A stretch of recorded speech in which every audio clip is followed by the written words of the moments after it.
wasn't the aspiration to be an imam. The aspiration was to become more developed and learn in the role of leadership. Because if you're developing in the role of leadership, that means, I realized after that class that I can go into any environment. And I have been thrusted into some environments where I didn't feel like I was really capable of. Some college institutions with PhDs and people with big degrees. And just my small insights from the Quran had those people's attention on me, asking me where did I get that from and how can they get in touch with me and how can I help influence other students in their class. I even had an invitation to come teach a class at U of H from a teacher who I took a semester with. She wanted me to come back and teach the class on Islamic Eastern religions in Islam. So the leadership class for me personally, it not only helped me develop, etiquettes in leadership, but it taught me how to trust a brotherhood. We built a bond that was very, very special. And I don't have to say, me and Imam Khalis and Elijah and Ahmed, we don't even have to talk on the phone every day, every week, every month. But we have a bond that was constructed through that class. And Imam Wazir, I don't even know how long that class went on. I know it was almost more than a year. But we were committed to the class. It was not easy. It was not easy having to explain to the wife why you're leaving so early and you're coming back so late, and just the coursework that we went through. So I could appreciate what came out of that. And like Imam Wazir said, we didn't have a textbook because it was so natural. But as soon as that class dispersed, after that class was ended, Imam Wazir concluded the class with us. Every last one of us just assumed our position. We didn't have an invitation to come be an imam here. Things just happened. And we saw the need for leadership and we just fulfilled the role. And we've been working in those areas ever since. And I want to say to everybody that was in the class, congratulations on all the works that you have done thus far. Allah has really used us in a very vital way to influence a lot of people. You may not know it, but when I travel other places, when people say Houston, when people say what y'all are doing in Houston, it makes me miss home, even though I love the people that I'm at. But what we have developed in Houston, brothers and sisters, it is seen like a light, a beacon of light. And I always remind people, this is not something that we want to keep for ourselves. We want to share this model because the Imam Malik said that the community is only as strong as its weakest link. I'm looking at the whole community around the country. I'm not looking at the community in Houston or the community in the Southwest region. I'm looking at the community around the country. If we can share whatever we use to produce the model that we have and to produce the work ethic and the interest and the need to build the focus for leadership, we want to do that. So I'm sure there's much more to say. I could say much more, but what you're looking at is the result of committed individuals committed to leadership. Inshallah. Assalamu alaikum wa rahmatullah. Assalamu alaikum. What calls to mind when we look at the individuals up here and the concept that Imam Wazir was sharing with business and different things like that, and then also coming from the youth portion of this, it calls to mind when Allah subhanahu wa ta'ala says that you are not bigger than your environment. And we have to always take in consideration as we're developing community and we're taking this model is that we are not bigger than our environment. Our environment has rights over us. And if we take on the mentality that it is us against the world and we create this little silo that we only exist in and we have this model that we only use, then we will lose every time. And I tell people all the time, we will lose because the world is bigger than us and the world will infiltrate our little incubator that we have, that we're trying to produce our children and do because we're not allowing them to see what the world offers, but give them the vision in which to see it. We will lose every time. The only way for us to be successful is, and it stuck with me when Imam Muhammad said, remake the world. We become obligated to remake the world. We have to understand that we cannot stay within Masjid Wafiddin Muhammad and not have an interest to take what we have and make it the answer to every solution that the world is enduring. Because in truth, we say we have the best religion. We say that this thing has transformed lives. Then we have to understand that this is the best thing for humanity. And we have to take our model and then make it user-friendly and make it in a way that affects the whole world. I remember I was at a lecture in Memphis, and my dear Imam, Omar, he said that, and it stuck with me because it made me chuckle a little bit. He said, how many of you all, naturally, whatever you do, you just the most successful and you stand out? How many of you? And everyone was like, yeah, that's me. If I go into a job, I just naturally, you, and Imam Wazir is pointing out, I just keep getting these awards, and everybody, I'm nurse of the year, because you're Muslim. It is purely because you are Muslim that you have been risen. You rise up, as they said, that beacon of light in whatever situation you're in. So the world is looking to you for solution, and we have to, like, it's so cliche in our community, man means mine. I was like, no, we have to remake the world. We have to be a rahmat al-alameen. We have to be a mercy to the world and remake it. How do we remake it? We show them the standard of what business is. Isn't that how so many people came to the religion? We show them what is the standard of education. This is how we do education. Your education is subservient to the way that we establish education. This is how we establish the Muslim marriage model. This is how we establish all these things. And if you want success, then you have to follow this. And trust you me, they be following. I had people telling me, oh yeah, what you said about how I need to do business and do this, I started implementing that and people stopped stealing from me. I said, oh, is that right?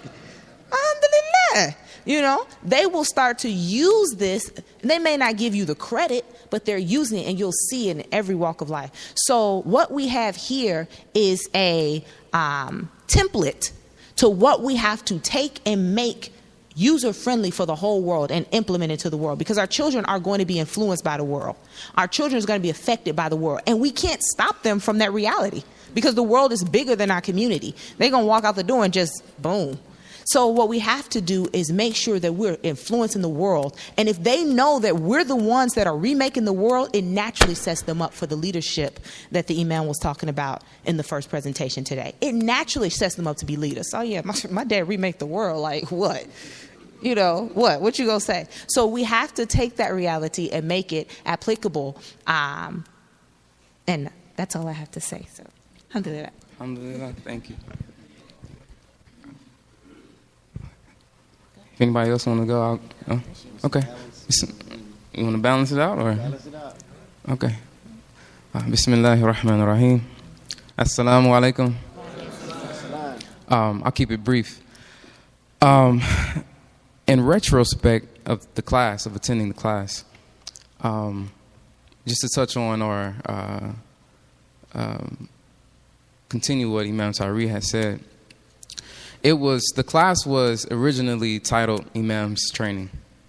But I think that everyone in this community, whether they're in IT, the health profession, law, whatever profession or career or path they're traveling, I think they need to be placed or go through this leadership class.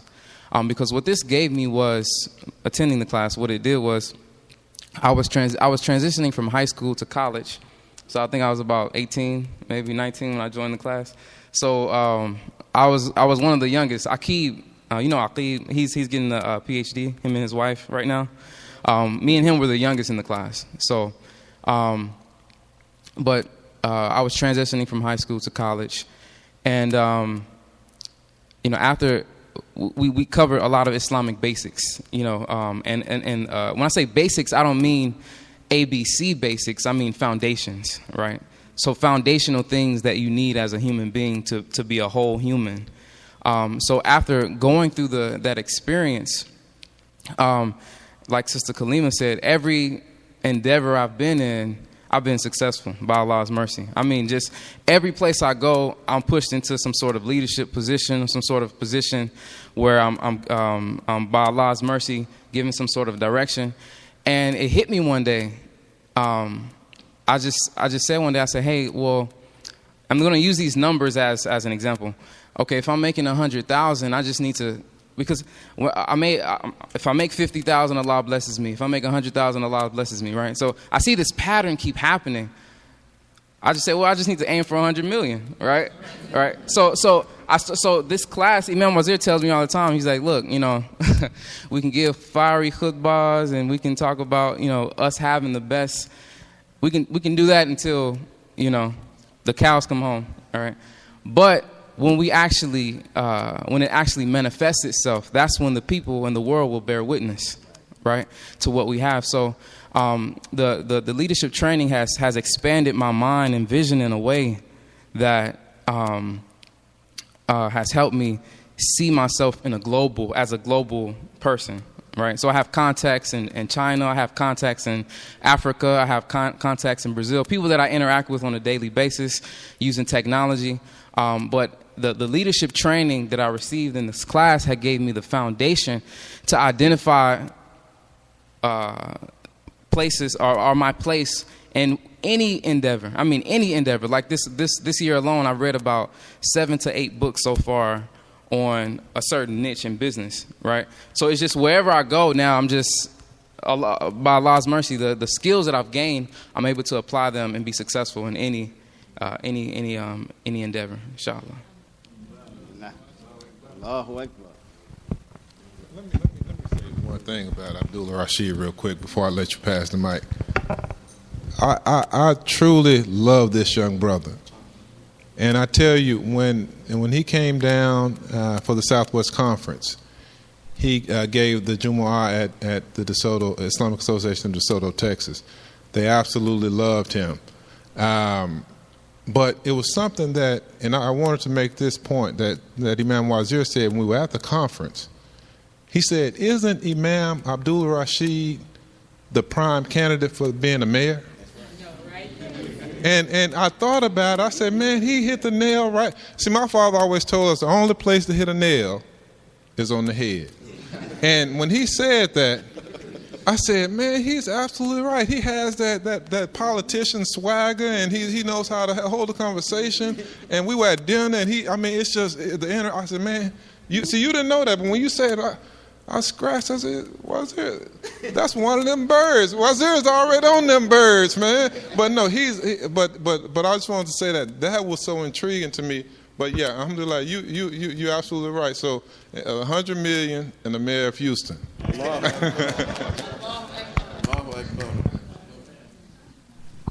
Assalamu alaikum.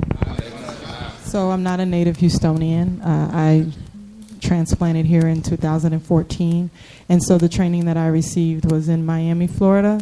I'll be returning there this evening. One of the pioneers that helped to shape me and so many other young adults returned to Allah yesterday evening, Imam Khalid Salahuddin. So inshallah, I will be attending his janazah tomorrow at 11 a.m. in Miami, Florida. So part of who I am comes from that community and comes from that leadership in Miami, Florida. Sister Charlotte can attest, and Ahmed can attest, that I was that young person on the floor who would have rather have been anywhere but on that floor. And so when I'm working with young people, I'm looking for that young person who may slide under the radar. They may appear to not be completely engaged. They may appear to not be receiving what is being given, because I know that only Allah determines what each person's outcome is going to be. So I think that if anybody was a betting person in 1992, they may not have bet on me because I wasn't, like I said, that one who early on exhibited any leadership skills. No. And I was more of a social butterfly, but I was soaking it in. And I was very focused on what was important to me. and I still am very focused on what I believe is important for myself and my family and my community. And so I will say that when you are coming through a community, or if you're an adult and you're a part of shaping a community, always recognize that